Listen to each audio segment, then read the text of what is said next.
News one India की मुहिम का दमदार असर।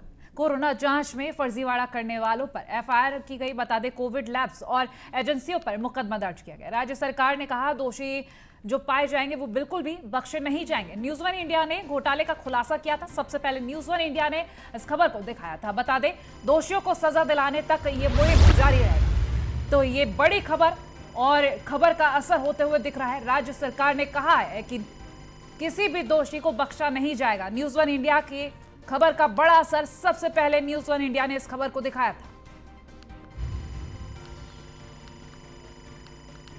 तो इस फर्जीवाड़े पर सबसे बड़ा खुलासा किया था न्यूज वन इंडिया ने।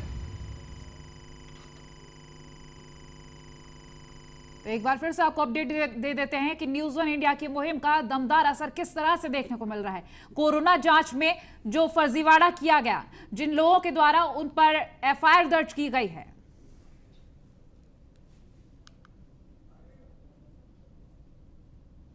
रिपोर्ट स्वयं मैंने भी पकड़ी और जब आधा घंटे में आरटीपीसीआर निगेटिव रिपोर्ट दिखाई तो निश्चित रूप से संदेह होना स्वाभाविक था। जांच करने के बाद मालूम हुआ कि उसमें कुछ लोग इन्वॉल्व थे, तो तत्काल 2 लोगों को अरेस्ट करने का काम किया गया। उसके साथ साथ जो कंपनी टिहरी जिले में के लिए इम्पैनल की गई थी उसको ब्लैकलिस्ट करने के साथ साथ उसका काम वापस ले लिया गया। ऐसे ही देहरादून में भी कुछ मामले आए जिसमें एक नाबालिग लड़का पकड़ा गया। इसी तरह हरिद्वार की स्थिति भी जब सरकार के संज्ञान में आई तो एक जनरल ऑर्डर सभी सीएमओ को कर दिया गया है कि जितनी कंपनियां आरटीपीसीआर में लगी हैं उनसे बाकायदा उन्होंने कितनी जो आरटीपीसीआर किट्स परचेज की है और कितने का बिल शासन को सबमिट किया, इसकी जांच कर लें ताकि स्पष्ट रूप से। और संवाददाता सुदीप जैन हमारे साथ लाइव जुड़ गए हैं, उनसे जानकारी ले लेते हैं। सुदीप, न्यूज वन इंडिया की जो मुहिम है कारगर साबित होती नजर आ रही है, क्योंकि कहीं ना कहीं जो दोषियों के लिए अब कार्रवाई की जा रही है उनके खिलाफ बड़ा असर दिख रहा है। जी बिल्कुल ठीक कहा आपने। हमने पहले दिन से इस मुद्दे पर रहे। जो गलत हुआ उसको गलत के तौर पर और जो सरकार ने इस मामले में सख्ती दिखाई उसको भी हमने हूबहू प्रस्तुत किया जनता के समक्ष। अब सरकार के ऊपर बहुत देखिए भारी दबाव है, क्योंकि चुनावी वर्ष है। कुंभ को लेकर सरकार ने जितना कोविड काल में अच्छा काम करना चाहा, उस वक्त कुंभ से कोविड फैला की लेकर चर्चा रही। अब 1 लाख से अधिक फर्जी जांचें हो गई, इससे सरकार और डबल दबाव में है। अब सरकार एफआईआर कराने जा रही है, एफआईआर होनी शुरू हो गई है। लेकिन जानकार ये कहते हैं सिर्फ निजी नहीं, पूरे एक सरकारी जितनी लैब थी, निजी लैब थी और कुंभ मेले का जितना क्षेत्र है, चाहे वो हरिद्वार हो, मुंशी रेती हो, और पूरे कुंभ मेला जितने क्षेत्र में नोटिफाइड होता है, हरिद्वार के अलावा भी उस क्षेत्र में भी जांच का विस्तार होना चाहिए। अभी थोड़ी देर पहले भाजपा मुख्यालय में जो भाजपा नगर सीट से विधायक हैं, कुंभ को बहुत करीब से देख रहे थे, सब मंत्री थे, प्रदेश अध्यक्ष हैं, हालांकि विधायक हैं मदन कौशिक, उन्होंने ये कहा है कि इस मामले में सरकार सख्ती से काम कर रही है। मैं स्वयं सरकार से मांग कर रहा हूं मुकदमा दर्ज हो, दोषियों के विरुद्ध सख्त कार्रवाई हो। लेकिन महत्वपूर्ण बात यह है कि कोविड स्प्रेडर के रूप में जो कुंभ को लेकर चर्चाएं थी, यदि वो ये फर्जी जांचें हुई हैं तो क्या वास्तव में ऐसा ही हुआ जो पूरे देश में हुआ हमने देखा? और हरिद्वार से जो कई संत लौटे वापस, चाहे मध्य प्रदेश गए हों या दिल्ली गए हों, उनके निधन की भी खबरें सामने आई। तो निश्चित तौर पर अब सरकार पर बड़ा दबाव है, क्योंकि चुनावी वर्ष है, उसको अपने काम का जो मुजाहरा है वो जनता के बीच लेकर आना है और ये बताना है कि इतने संवेदनशील मसले पर कितना गंभीर है। ठीक है सुदीप, ये भी जानेंगे ये जो एफआईआर दर्ज की गई है, फिलहाल हम उन बड़े नामों को जानना चाहेंगे, क्योंकि कई ऐसे लोग हैं जो ये फर्जीवाड़ा कर रहे थे। क्या कोई बड़े नाम भी सामने आ रहे हैं? देखिए, प्राइवेट के तौर पर तो भी बड़ा नाम मैक्स प्रबंधन है, जिसको इस जांच की बड़ी जिम्मेदारी दी गई थी, उसका बड़ा नेटवर्क है।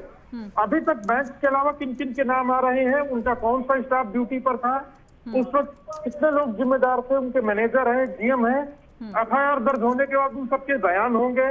जो कोविड सैंपलिंग टेस्ट, जैसा कि कल सुबोध उनियाल जी ने भी बताया, जो कोविड सैंपलिंग टेस्ट की किट दी गई उसके आधार पर उनके बयान होंगे। दूसरा एक आरोप है कि जो लोग नहीं आए, मसलन कोई व्यक्ति दिल्ली में रहता है, उसका आधार लग गया, वो आया नहीं पर उसको कोविड जांच में निगेटिव बता दिया गया, तो उससे टेलीफोनिकली भी संपर्क होगा कि क्या आप आए थे और क्या आपका कोविड टेस्ट हुआ था। तो इस तरीके से भी एविडेंस जुटाए जाएंगे। अभी इस मामले में पुलिस का एक बहुत वाइड रूप, जो पुलिस का एक बहुत विस्तृत रूप है, वो इन्वॉल्व होने जा रहा है। सूत्र बताते हैं कि इसमें एसटीएफ जैसी एजेंसी को भी इन्वॉल्व किया जा सकता है, क्योंकि इसमें फोन, मोबाइल और तमाम डिवाइसेस का भी इस्तेमाल हुआ है। अभी कुछ देर बाद जानकार ये बता रहे हैं कि इस मामले में पुलिस की ओर से भी कोई वर्जन या पुलिस का भी कोई प्रश्नोत्तर जारी हो सकता है। सुदीप, ये भी जानेंगे कितनी एजेंसियां और कितनी लैब्स के नाम सामने आ रहे हैं लगभग? देखिए, अभी तक तो प्रमुख तौर पर लैब्स प्रबंधन है जिसको जिम्मेदारी मिली थी। इसके अलावा एक दो प्राइवेट छोटी लैब भी है जो कुंभ के समय जांच करने आई थी, उनके भी नाम लिए जा रहे हैं। हरिद्वार में 2 एजेंसियां हो गई। दरअसल जिलाधिकारी ने सीडीओ को बनाया तो कुंभ मेला प्रशासन ने अपनी कमेटी अलग बना दी है। अब सरकार मुकदमे अलग कर रही है। अब एक कंफ्यूजन और होगा कि क्या ये अलग अलग जांचें चलती रहेंगी, एफआईआर की जांच अलग होगी, या जो एफआईआर होगी उस जांच के आधार पर अगला निर्णय होगा। क्या विभागीय जांच अफसर करा रहे हैं, या चूंकि एफआईआर एक कानूनी रिकॉर्ड है, उसमें अपराध संख्या आता है और वो लीगल डॉक्यूमेंट बन जाता है, या ये सारी जांचें भंग होंगी और एफआईआर पे ये सारी कहानी आगे बढ़ेगी, तो ये भी देखने वाली बात होगी। ठीक है सुदीप, आप बने रहिए, आगे भी अपडेट्स लेंगे आपसे। इस बीच आपको जानकारी दे दें कि देहरादून में सूर्यकांत धस्माना ने कोविड टेस्टिंग पर बयान दिया है। कुंभ में हुई टेस्टिंग को लेकर यह बयान दिया गया। बता दें, कांग्रेस उपाध्यक्ष ने इस पर प्रतिक्रिया दिया है। हाईकोर्ट के सिटिंग जज के नेतृत्व में जांच की जाए। कांग्रेस उपाध्यक्ष ने सरकार से इस्तीफे की मांग की है और यह भी कहा है कि यह बड़ा और गंभीर मामला है।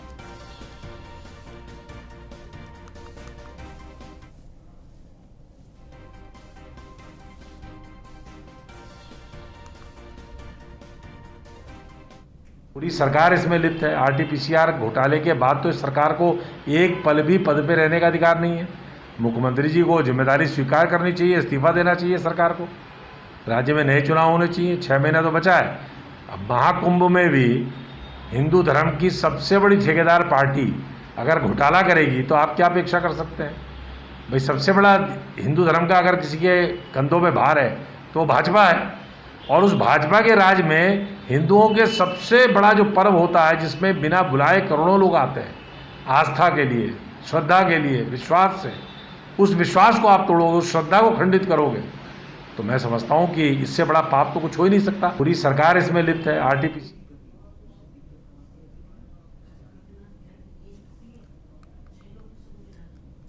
तो कोरोना टेस्टिंग के नाम पर फर्जीवाड़ा, 1 लाख से अधिक टेस्ट नकली। फर्जी पते और नाम पर की गई टेस्टिंग। 50 से अधिक लोगों के रजिस्ट्रेशन में एक ही नंबर, एक ही घर से दिखाए गए 530 सैंपल। एक एंटीजन टेस्ट किट से 700 सैंपल्स की टेस्टिंग। 200 सैंपल कलेक्टर्स कभी हरिद्वार गए ही नहीं। छात्र डेटा एंट्री ऑपरेटर को सैंपल कलेक्टर्स दिखाया। 50% सैंपल कलेक्टर्स राजस्थान के निवासी।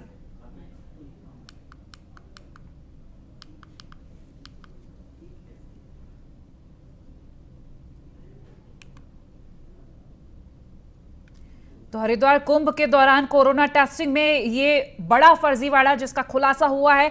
1 लाख के करीब जांच में फर्जी टेस्टिंग की गई। खबर देहरादून से, दारोगा नीरज कठैत का ट्रांसफर किया गया। बता दें, बीजेपी विधायक प्रदीप का चालान काटा था। मास्क ना पहनने पर 500 रुपए का जुर्माना लगाया गया था। प्रदीप बत्रा ने डीजीपी से दारोगा की शिकायत की थी, जिसके बाद ये ट्रांसफर किया गया। शिकायत के बाद ही नीरज कठैत का ट्रांसफर कर दिया गया है। नीरज का मसूरी के कालसी ट्रांसफर किया, मसूरी से कालसी ट्रांसफर कर दिया गया है। फिलहाल वो तस्वीरें आपको दिखा रहे हैं जब मास्क नहीं पहनने पर चालान काटा गया। तो किस तरह से पुलिस पर विधायक ने पैसे फेंके हैं ये देखिए आप। ये देखिए, घेरे में विधायक है और दरोगा के ऊपर किस तरीके से पैसे फेंक रहे हैं आप इन तस्वीरों में देख सकते हैं। क्या नाम है आपका? वो भाई हेलो मिस्टर, इधर आओ। हेलो, क्या नाम है आपका? वो भाई हेलो मिस्टर, इधर आओ। हेलो, क्या नाम है आपका? तो बीजेपी विधायक हैं ये, जिनका चालान काटना दरोगा को महंगा पड़ गया। बोरिया बिस्तर बांध कर दूसरी जगह भेज दिया गया। और नीरज कठैत नाम है दरोगा का, जिसको मसूरी से कालसी ट्रांसफर किया गया है। भाई हेलो मिस्टर इधर आओ हेलो क्या नाम है आपका बता दो वो भाई हेलो मिस्टर इधर आओ हेलो तो जहां एक और कोरोना को कम करने के लिए कोविड गाइडलाइन का पालन करना अनिवार्य किया गया है, वहीं इस तरीके से जिम्मेदार लोग जब उन्हीं नियमों का उल्लंघन करते हैं तो जनता क्या सीखेगी। मास्क ना पहनने पर जब दरोगा ने चालान काटा तो उल्टा ही इस तरीके से पैसे फेंक कर चले गए हैं विधायक। वो भाई हेलो मिस्टर खबरों में आगे बढ़ेंगे तो प्रदेश में साइबर सुरक्षा के तहत ई सुरक्षा चक्र हेल्पलाइन की शुरुआत हो गई है। नरेंद्र नगर से सीएम तीरथ सिंह रावत ने ऑनलाइन योजना का उद्घाटन किया है। इसके तहत एक हेल्पलाइन नंबर 155260 और मोबाइल एप्लीकेशन को लॉन्च किया है। ये एक कंट्रोल रूम की तरह काम करने लगा है, जिस पर कोई भी व्यक्ति खुद के साथ हुई ठगी की शिकायत कर सकेगा। पुलिस का फोकस लोगों के ठगे हुए धन को वापस दिलाने पर रहेगा।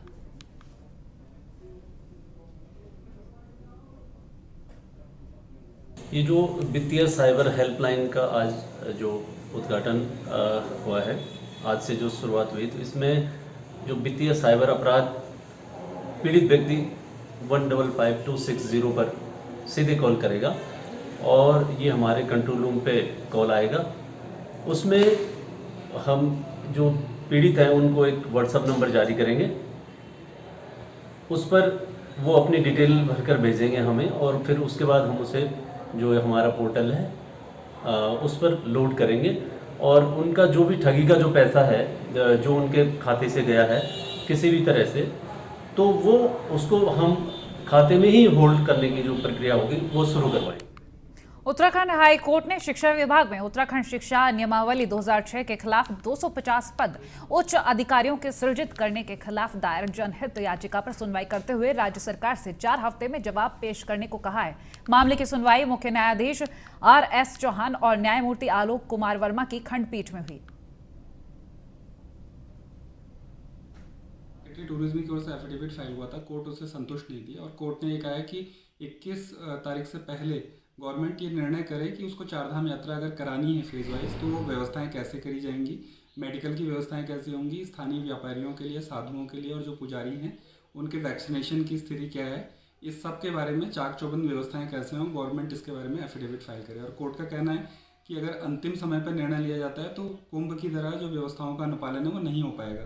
इसलिए कोर्ट ने डायरेक्ट किया है कि सरकार अनिर्णय की स्थिति न रखे, कोई ढिलाई न करे और समय से निर्णय ले और समय से व्यवस्थाएं करे। चारधाम प्रदेश में कानून व्यवस्था के नंबर 1 होने के दावे के बीच राजधानी दून में पहाड़ों की रानी मसूरी में हालात बेकाबू हो रहे हैं। उत्तराखंड अनलॉक में हुआ कि कोविड कर्फ्यू में पुलिस कमजोर नजर आ रही है। रुड़की से भाजपा विधायक प्रदीप बत्ता के साथ पुलिस का चालान के विवाद के बाद फिर से कई सवाल खड़े हो रहे हैं। सिर्फ एक मास्क न लगाने पर विधायक जी का चालान कट गया, तो वहीं मसूरी में सड़क को लेकर पुलिस चौकी तक लोगों ने बिना मास्क के ही उत्पात मचा डाला। लेकिन सोशल मीडिया में वायरल हुए इस वीडियो ने दून पुलिस की कार्यप्रणाली की पोल खोलकर रख दी है।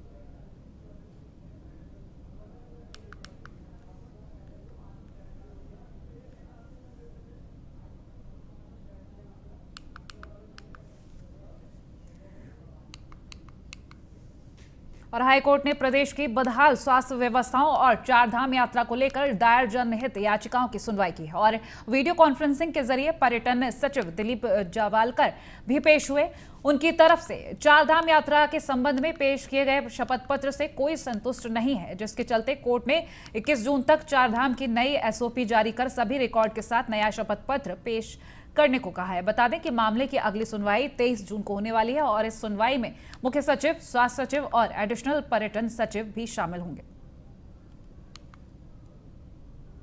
एफिडेविट फाइल हुआ था, कोर्ट उसे संतुष्ट नहीं थी और कोर्ट ने ये कहा है कि 21 तारीख से पहले। और फिलहाल देवभूमि में इतना ही। खबरों के लिए देखते रहिए न्यूज़ 1 इंडिया। नमस्कार।